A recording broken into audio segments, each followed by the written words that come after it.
What's up, guys? It's your boy, DopeRandy, and we back at it again with another race in the Dortmund Autosport career mode. So, last race was the fourth race of season one, and we took on Japan, where we actually got a career best finish of a P19, and luckily, we actually ran not completely bad. It was still way off the pace, but we're starting to make some small headway.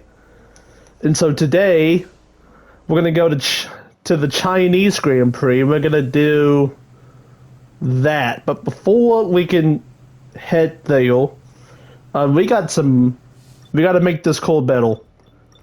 As you can see, we have 2.46 million and 1,565 resource points.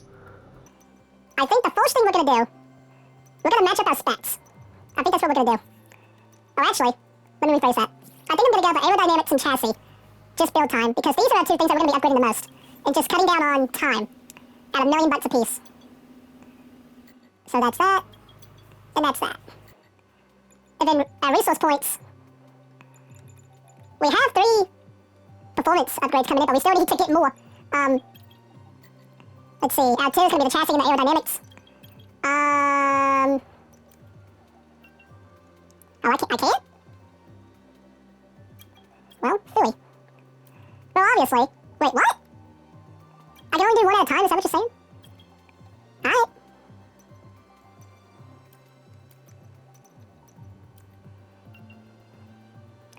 Well, let's just use them. Spark plugs. I mean, we're going to go ahead of both Future Cash Out and how about that? Okay. And then let's just, I mean, what does that even do? Why the heck not? Let's just go ahead and get it out of the way. And so that will be that. How are we looking on all? We're still looking pretty good. Okay. We've done our activities. Yep. Let's just advance. Hey, we got a trophy.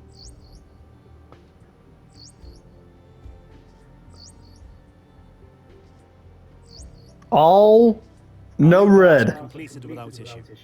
They'll be on the car ready for the next race weekend. Heck yeah. Right, heck yeah. Still last, but hey, it's something. So let's just get into Shanghai and let's rock and roll. Alright guys, here we go. From Shanghai. Now, appreciate the message, but we did a sprint race. I know it's a race, but if that's any indication, then we could be in for a very interesting qualifying here, because we did qualify P14, as it, I hope, will show. And then the right-hander that never ends, and it's going to go right back into the left. Excuse me. And I have noticed that Jono is a lot closer to the field than normal.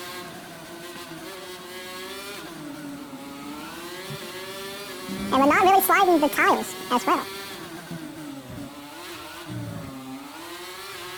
Like, this is where we're going to make it our hay. And that was actually really good. We're going to probably use it the entire thing we got. Right here. As we get down here.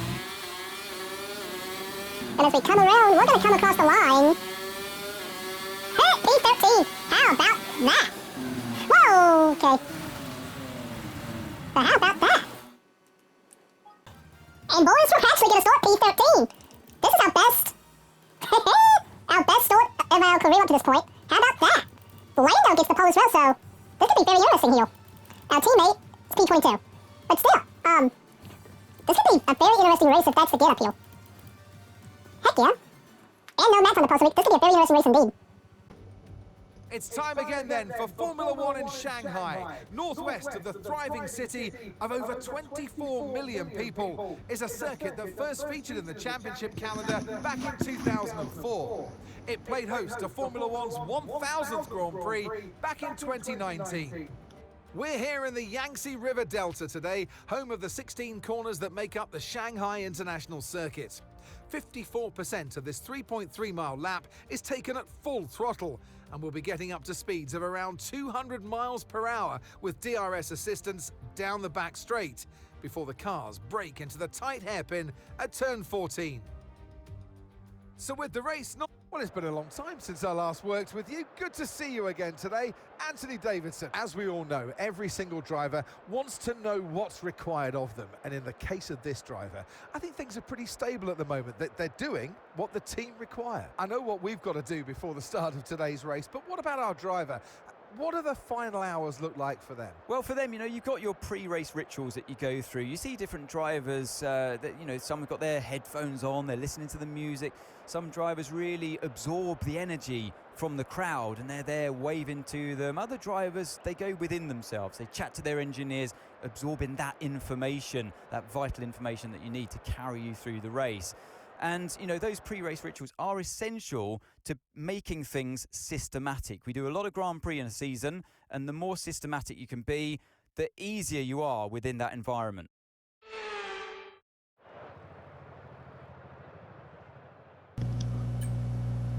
Thank you guys for that wonderful introduction around the Shanghai International Circuit.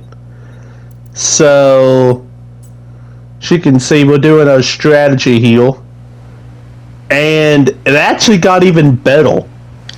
As you can see, we're going to start in P12. Because Sonoda got a grid penalty after qualifying. So, dub. So P12. And like they were saying in the intro.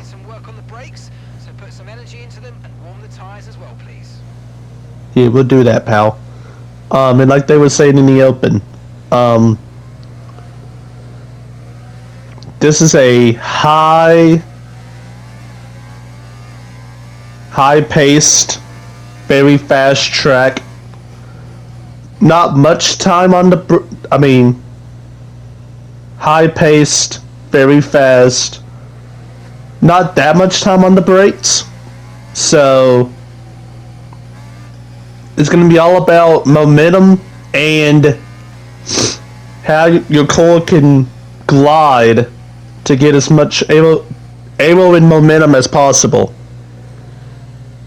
Which is not the move for us, unfortunately. But with that, that's what I thought going into this. But we qualified P12. Technically P13, but with the you get the point. P12. And we're on the medium tires here. I noticed about half the field went on the hard compound tile. We're going to be on the medium tiles. I hope that doesn't kill us. That's all I'm going to say. I know in the past our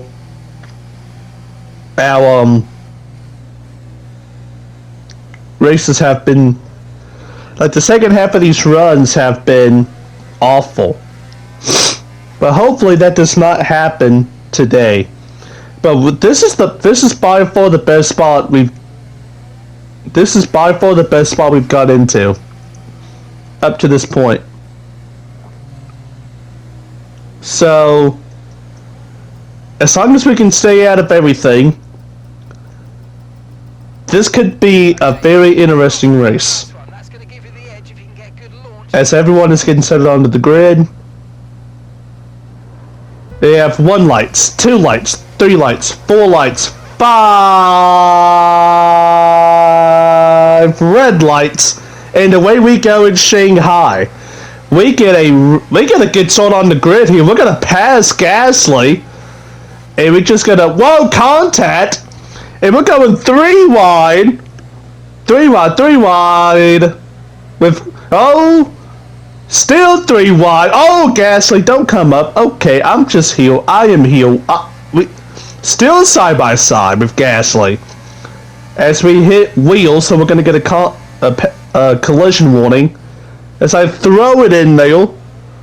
And we're just going to gas it up. And just like that, boys, we're P11. One spot away from the points.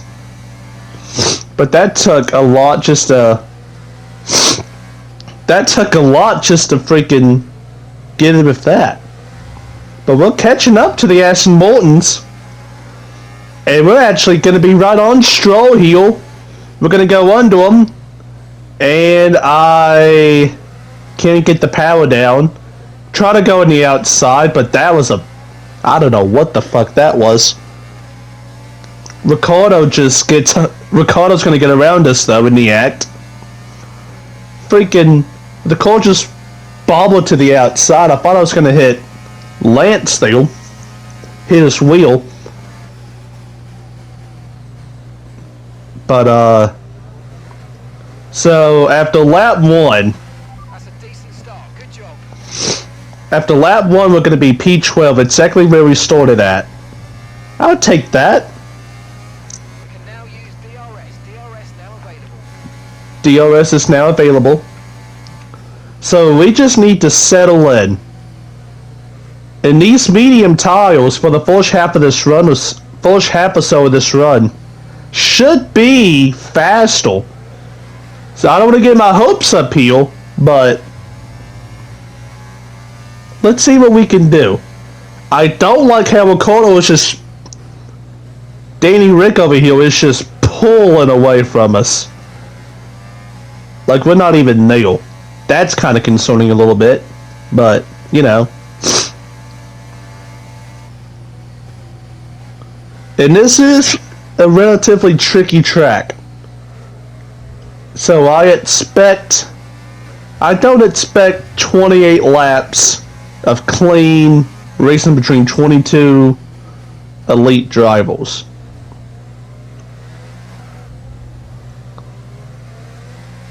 As we're going to go into this long straightaway, one of the longest in F1 actually. We're going to get to, we get DRS, and now we're going to fight off Gasly. And he don't even put up a fight. As I see a lockup, oh, Lance locked it up. And Danny Rick is going to go around up for P10. And that's going to put me in the DRS zone for Lance now. But he still just drives away. Even when I have DRS, that's kind of sad. But still. That's what I meant though.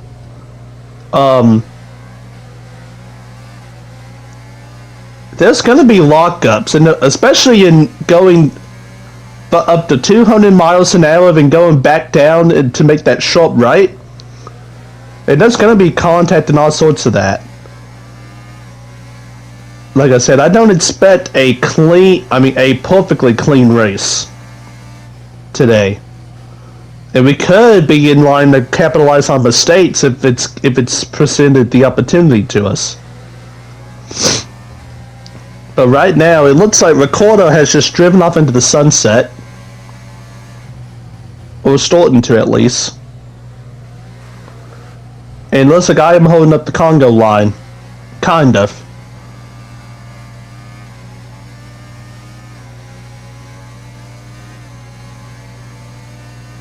So we're going to get DRS again.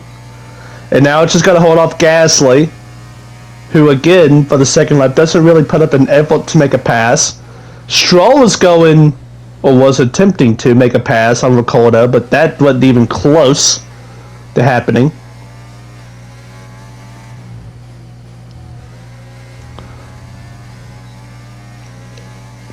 As I'm just wheeling this thing at the moment. Basically trying to keep in line somewhat with these guys, with Stroll and Danny Rick up there. Dropping back by about 3/10 a lap. Well done. And for the most part, I think I'm doing alright until I don't hit that apex properly and lose a huge chunk of time. And then I don't hit another apex, and it shows as Gasly's starting to light up my bumper now. But again, just like in the first sector of Japan last episode, you can't really make a pass doing this first sector into the second sector of this track. You basically just have to maintain with what you got. But man, I am driving like ass on this lap. Oh, as I'm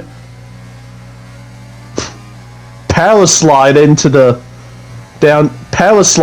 straight. I definitely would not get DRS, and Gasly is. There he goes, Gasly down, up. He's gonna go in the outside. He's gonna try to make the pass, but I'm gonna force it. And we are going to get the power off and clear. He tries to snake it down to the bottom lane. Here comes Albon, and he's going to get around Pierre. So, the lost momentum from Gasly's attempted pass on me, led Albon into getting around him, coming out of that last corner. So, moved the Williams machine up to P13. And Gasly's back down to P14. So we got some pretty good racing going on here for 4 laps in, and that actually kind of, as Daddy Rick with the lockup, Stroll's gonna get back around him.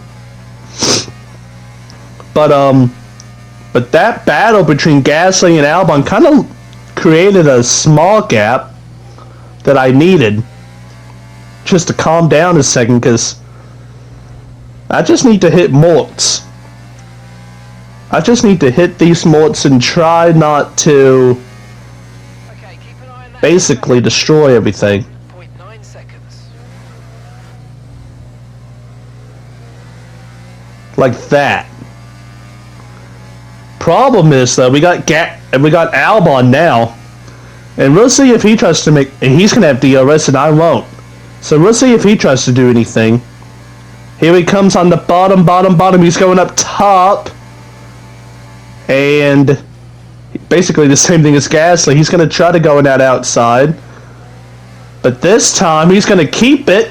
He's going to keep the momentum up. And he's going to have that preferred line. And I just have to concede it. So move Albon up into P12.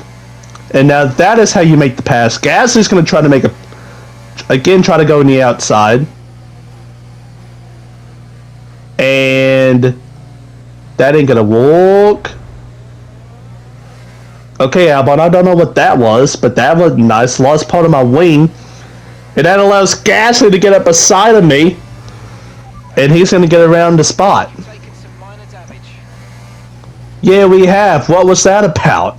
As I try to make a pass on Gasly on the outside, and that ain't gonna work. I see he strained his battery, so I'm just gonna send it. But I just can't get that power down. I don't want to take him out. Take out the two of us in one swoop. So we just have to tuck back in line here. And now I see, I think I'm in trouble. Because these medium tiles, this is the starting point of where it's going to start to tend to the favor of the hard tiles in comparison to the medium tiles. This thing is starting to, in comparison to the hard tiles, this is starting to not be the move. And so I got Hulkenberg, he goes down, up. Bottas has nowhere to go, so I'm just going to drive it in like normal, right here. And it's going to lead to Bottas getting around Hulkenberg for P15. As I go extremely wide. And that's going to lead to Bottas getting around like I'm an idiot. And Hulkenberg too. And now I just can't hit. Now I'm driving like an idiot. Ocon's not going to try to get around me. But we cut that off for now. He's now beside of me. I had to hesi But Hulkenberg, he's going to go around as I'm going to try to get Ocon on the outside. And I'm just trying to put the power down without hitting him. And we do. Up in the P16 again. But man, this is literally the last thing I wanted. As now these tires have just been shot. Oh, it feels like it's been shot. As I have been wheeling this thing. It feels like I've just been wheeling this thing. 0.5 seconds. For 6 laps, going on lap 7. And it shows as I am continuing to hold up the Congo line. Back there.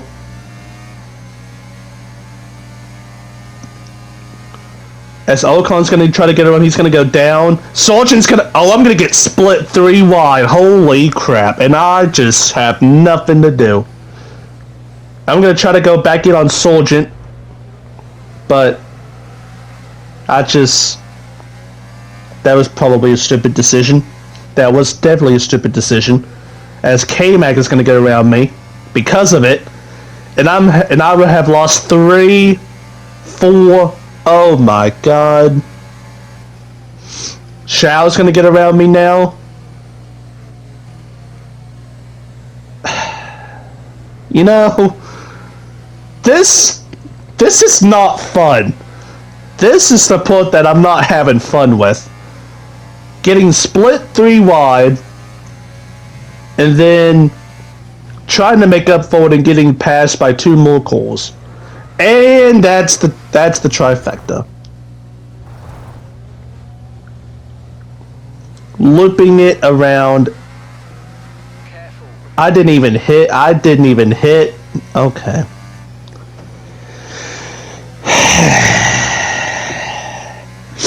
Eight laps.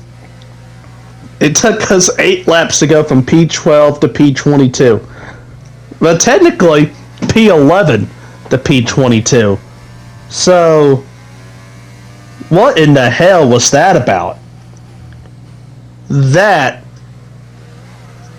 was trash.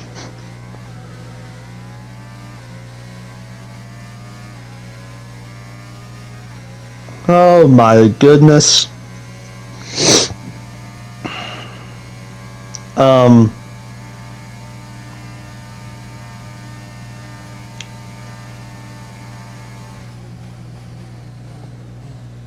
I got nothing for that. I got absolutely nothing for that. I knew it was going to be tough trying to hold everyone off. Because like I said, our practice speed and our sprint race speed was off. But still, dang gum. That was bad. And what's even worse is that for the first lap or 2, I felt like it was actually on point. And gap to the car in front, 4.1 seconds. It was actually on point. But I guess once the medium tires just started to... Yeah, I guess once the medium tires started to lose its grip, the Horde just decided just to not. And yeah, perfect timing for that, Morg. I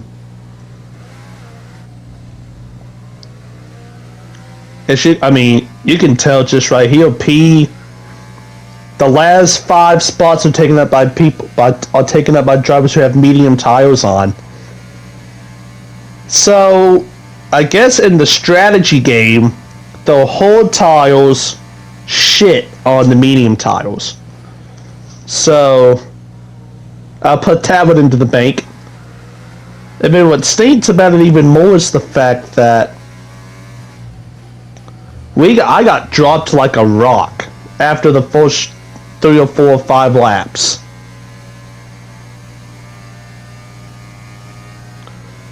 Because, yeah, that was bad. And this is what we typically see from a Dortmund Autosport car, to be unfortunate. I got really excited for the P13 qualifying run.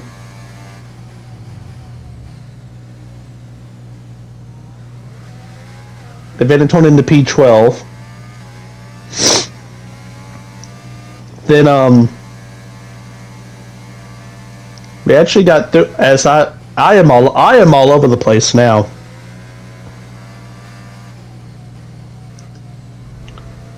And it actually leads into my next point, which I want to ask you guys. So, I said way back in episode 1 that I wanted to make this career mode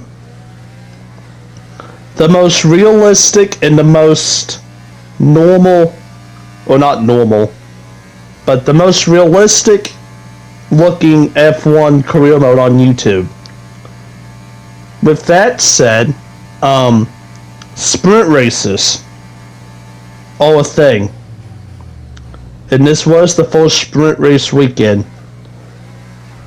Do you guys want me to do sprint races and post sprint races down on We're approaching the pit window now, and you're going to be on hards next time. on the channel?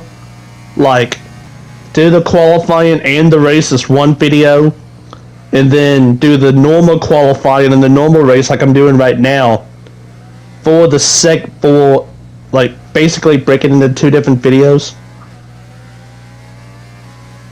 Let me know if that's what you want. I didn't for this one because I just didn't think anything of it. You didn't miss much from the Dortmund guys.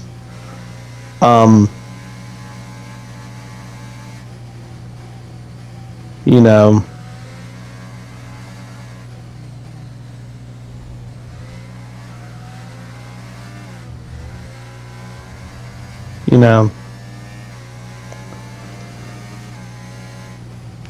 There was a crash that we used A+ rig avoidance to avoid. But yeah, this is but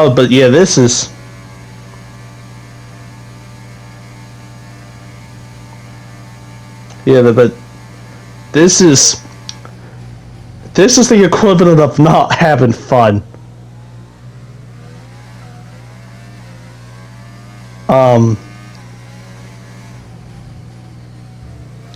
Getting absolutely driven back to the back of the field. Driven through, like, I don't know. The good news is, if there is good news is, I think next lap we're coming in for pit stops. And I cannot wait to get these medium tires off. 0.6 seconds.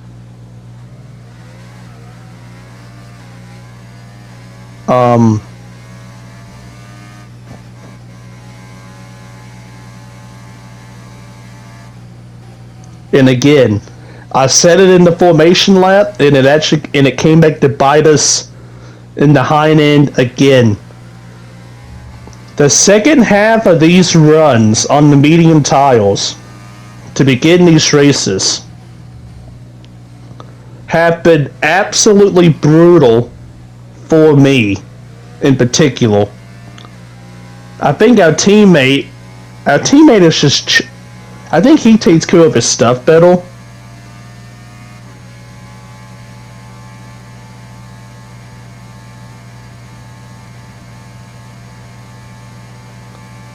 He takes care of his stuff better. But the thing is, at the beginning of the race, you gotta, like the first lap or two, you gotta push for everything you can. And if you don't, you're gonna get all the way to the back of the field. As the hard tires is coming on Thank goodness. As I can't hit a corner now for anything. And this is just straight up depression.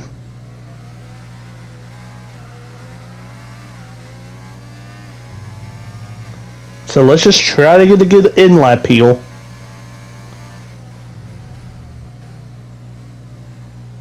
As I can't at all.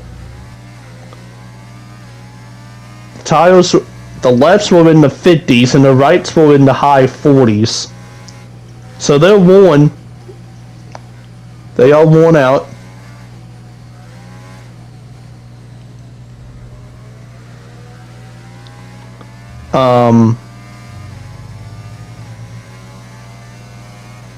Okay, pit in this lap and remember the speed limit. We'll be penalised if we exceed it. Keep that in mind. Just try to kid it around here.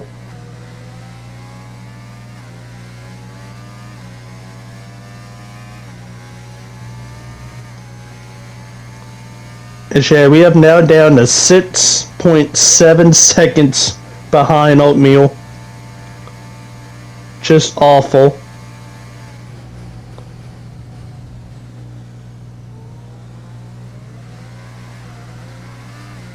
Actually, we're going to come down pit road. Now, this is a weird pit road. It's actually... You have to drive... like, it's past the track.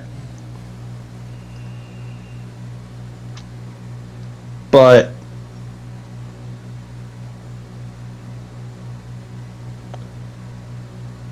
we get in just fine.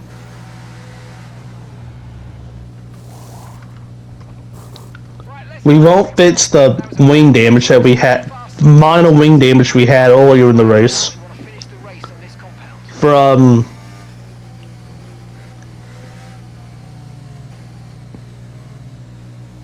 that bunch.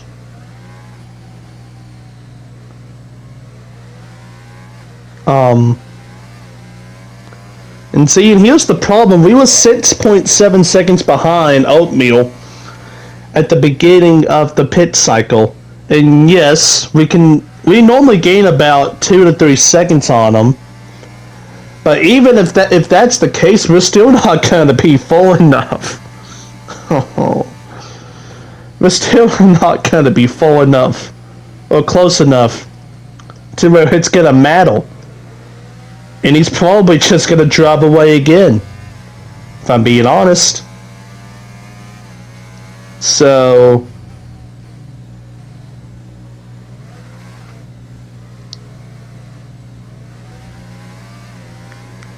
unless we get like a safety call or something, or someone retires,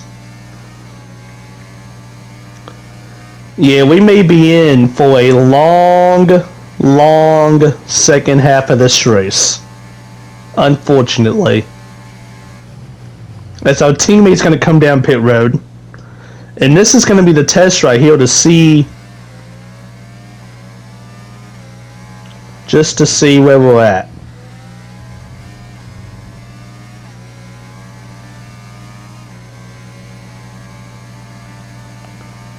And I don't even see him coming out of the pit, so that's not a good sign. Yeah. 4 seconds. 4 1/4. 4 seconds. Yeah. So about 2.5 seconds right there we gained on him. But still. And ain't gonna but still, that's... he's too far back. Oh, I'm too far back.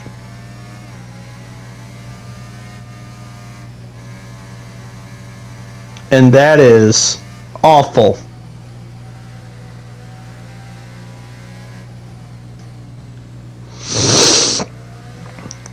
And so after, I mean, we still have pit stops happening. The field, if you can look at the track map on the lower left part of your screen, everyone is relatively, I mean, there's clusters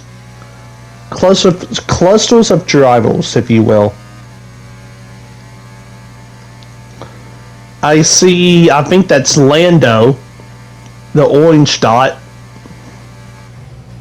that's about to into Sector 3.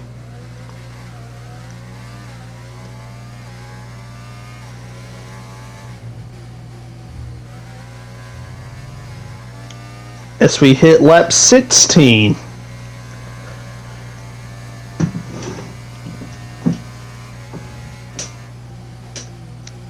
Yeah, I mean, I see a gap. Me and Jono. And then there's a gap. And then there's that cluster of calls. And then it looks like that's Ricardo all by himself. But yeah.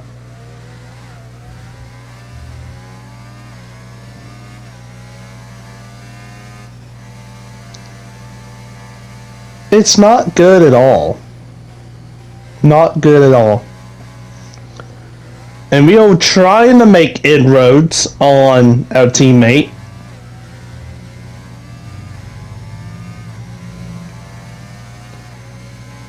We've got it down to just under 4 seconds now. But he's gonna gain it back right now. And then some, it looks like.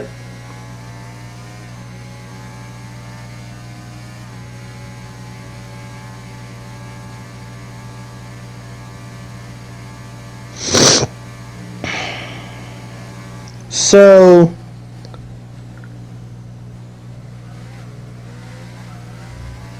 Shao's gonna make a pit stop. Gasly's gonna make a pit stop. But they're both gonna come back out way ahead of us. Okay, gap to the car ahead, 3.8 seconds. But as we have 16 laps down, working on lap 17, I think it's time for our weekly segment of doing a deeper dive into where we're racing at for the week and what makes this country so special and different in comparison to everyone else. So this week, Atlanta runs a 1:35, and that's 3 seconds faster than my fastest lap. Holy smokes.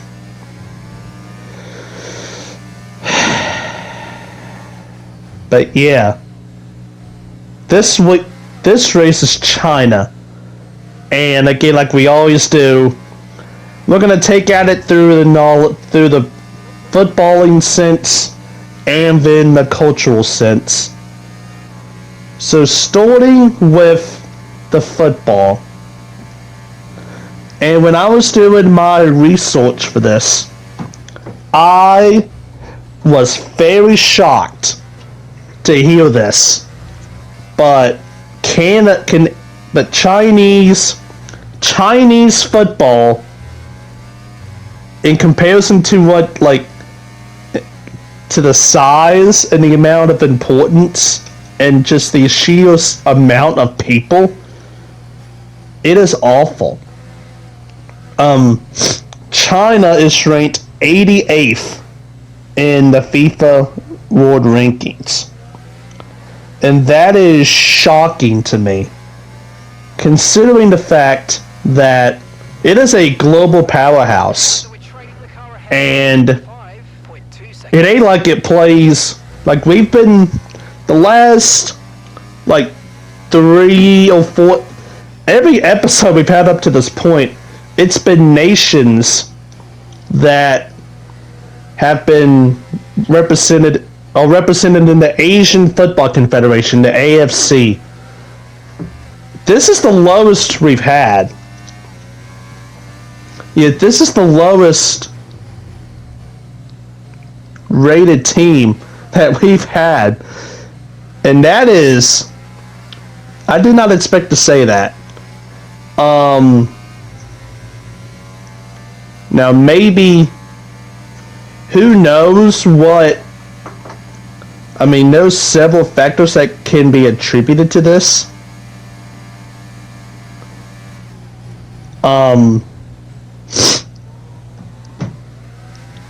maybe they just don't care about soccer. I do know that the Chinese, they're known for several other sports. I mean, they have table tennis on lock. They have basketball on lock. They've got gymnastics. But I mean, 88th.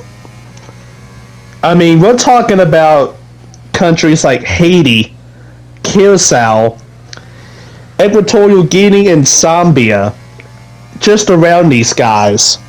And this is the country that has the second most populated country on the planet, with over 1 billion people.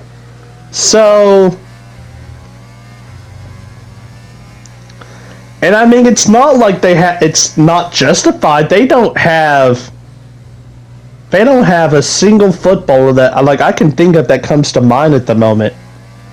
Like, it's just a bunch of bland rubbish. P88. Just, they got, like, I expected better from these guys. I really did. Maybe they'll get it together when this decade heal.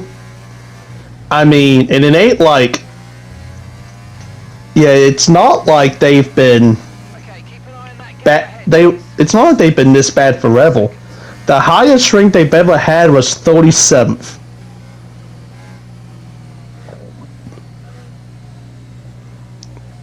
The highest they ever had.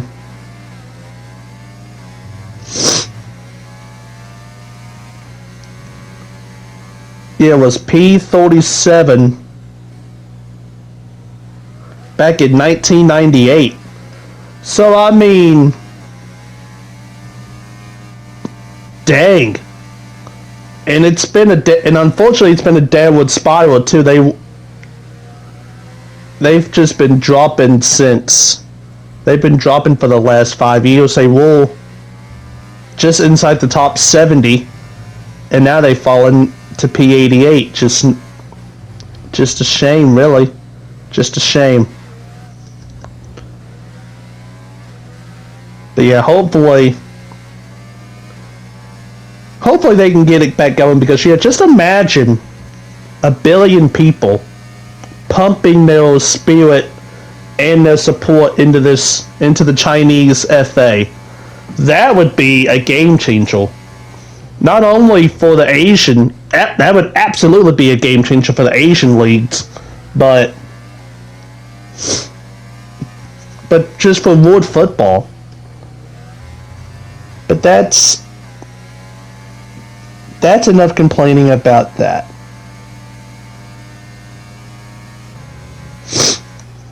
Let's get into the facts here. So, last race we did Japan. And Japan is a very diverse, very different, very iconic country. You can say the same about China, as they all just people often relate China and Japan together since they're so close, and people are relatively the same. But in actuality, these two countries do not like each other. It has been a thing that the Chinese don't like the Japanese, and the Japanese don't like the Chinese. And that's weird to me. But, I guess that's what happens when you have historical roots pitting them against each other, and it's just evolved as time has progressed. So, China. I've mentioned it. It inhabits the second most people on the planet.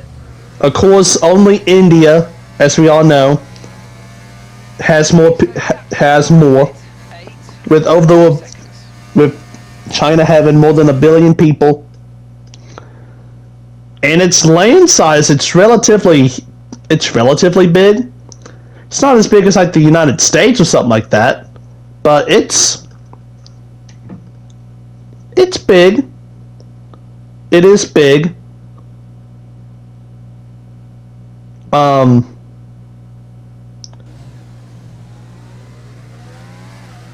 But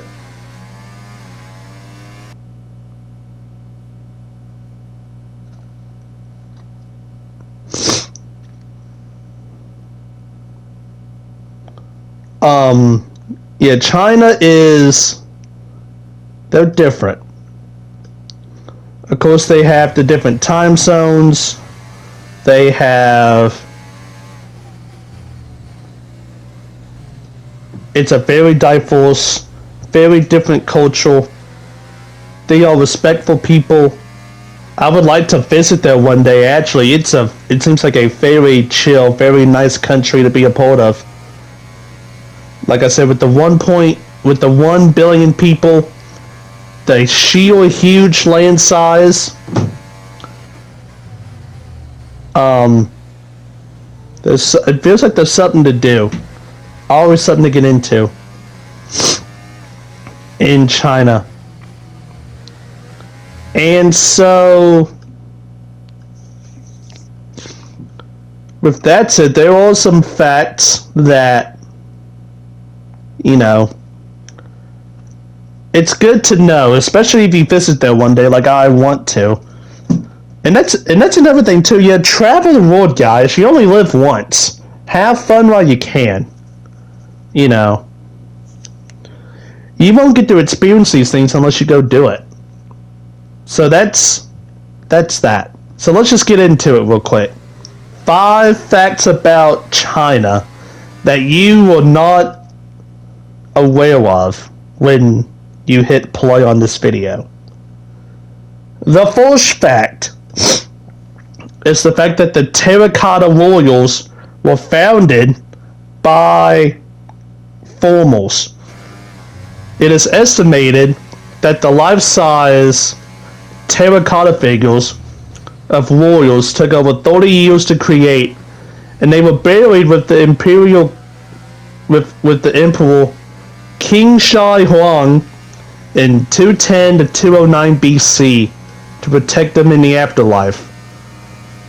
They were hidden for centuries until they were discovered by local farmers in 1974.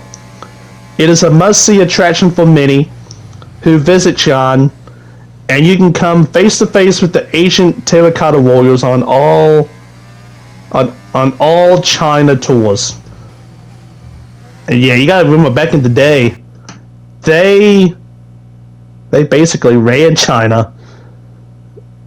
And yeah, that's cool. And so the second fact, and one of the most iconic landmarks not only in Asia, but on the entire planet, is the Great Wall of China. The just sheer size, the beauty, everything, the aura, it just goes into it. But did you know that the Great Wall of China is actually a collection of walls? Yes, it is. It is a common belief that the Great Wall of China is just one continuous length. However, this iconic architectural wonder is actually a network of walls spanning over 20,000 kilometers. Emperor Qin connected the walls over 2,000 years ago in order to defend the first unified kingdom of China.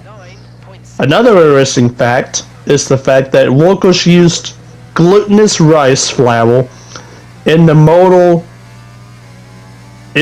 due to its stickiness. Yeah, that is wild to me, how it can basically, it's just a continuous thing of walls. And that's one of the most iconic landmarks anywhere for that matter. Our next one is that the Forbidden City is the biggest imperial palace in the world. The Forbidden City was the Chinese imperial palace during the Ming Dynasty and served as the home of emperors for almost 500 years. It is a UNESCO World Heritage Site due to its finely preserved collection of ancient buildings in China. The design of the Forbidden City was meticulously planned to reflect philosophical and religious principles of the Ming Dynasty to symbolize the majesty of imperial power. So that's pretty cool to me. It's a great how the modern day citizens of China have basically restored and have protected this wonderful thing. It has made it into a landmark and a heritage site. Just important pieces of history. Let's finally get into some geography a little bit.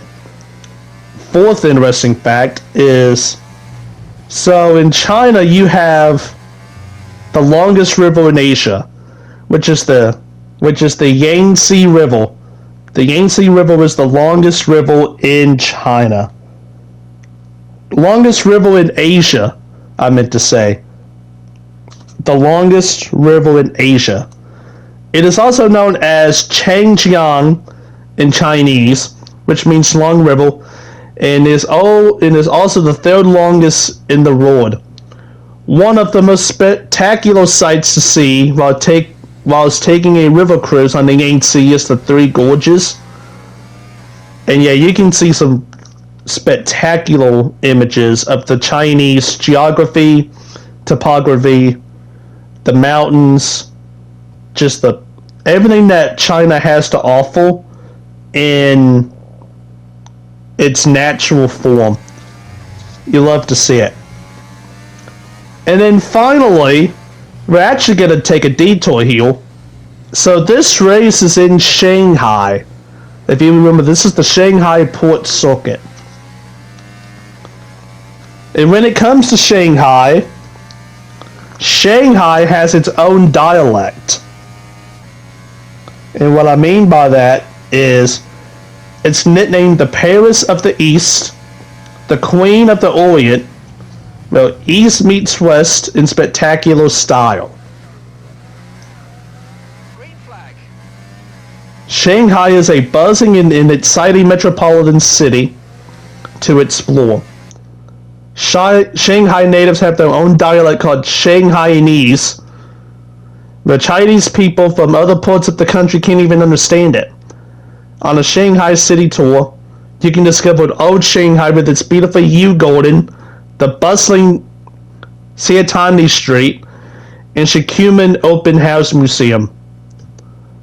And that is cool. You can also check out the Oriental Polar Tower, which was once the tallest structure in China. So that is amazing to see and do.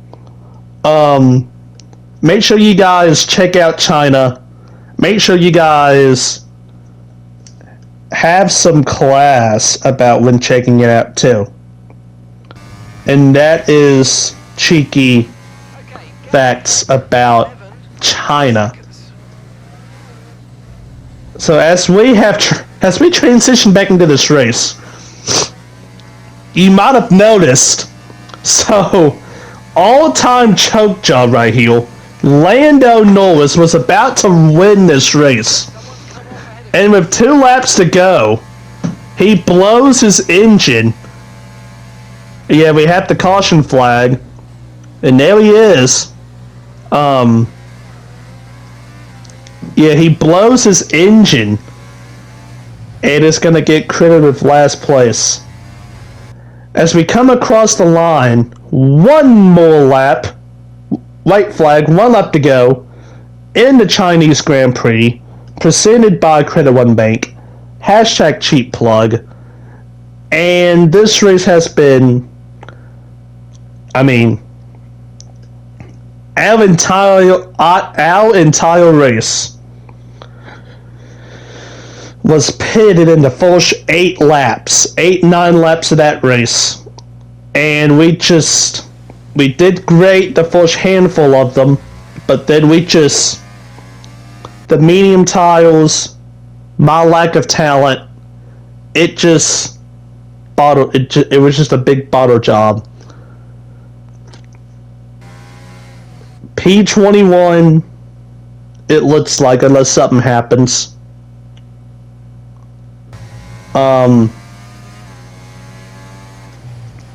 You know, I will say, the gap between us and the rest of the field is shrinking somewhat.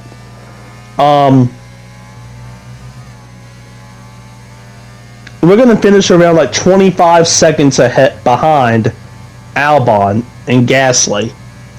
And Oatmeal is going to finish like half of that. So the cars are getting better. We're still not where we need to be, obviously, but we're getting, and I got some good data, seeing where we need to work on, especially when I was in traffic and working with the other drivers in their cars as well. Actually, have P21. Yuki did get driver of the day. And yeah, while all that was going on, Oscar Piastri won the race. So that's good to see him getting a win. The number 81, the other McLaren. Well, what an end to another fantastic weekend of racing. Thanks to everyone who joined us, and we'll see. She can see the sprint results as well.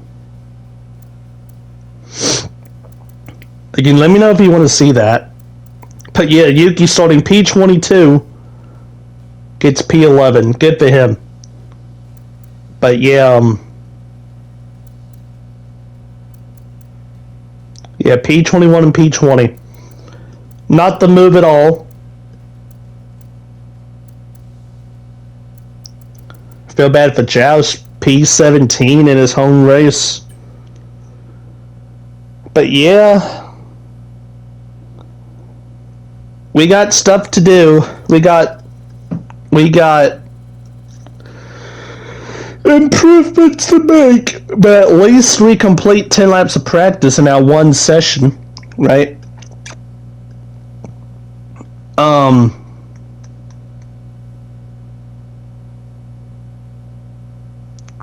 Dortmund Autosport.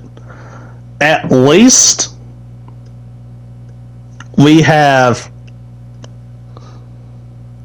got some funds now. We don't have enough for a second sponsor yet.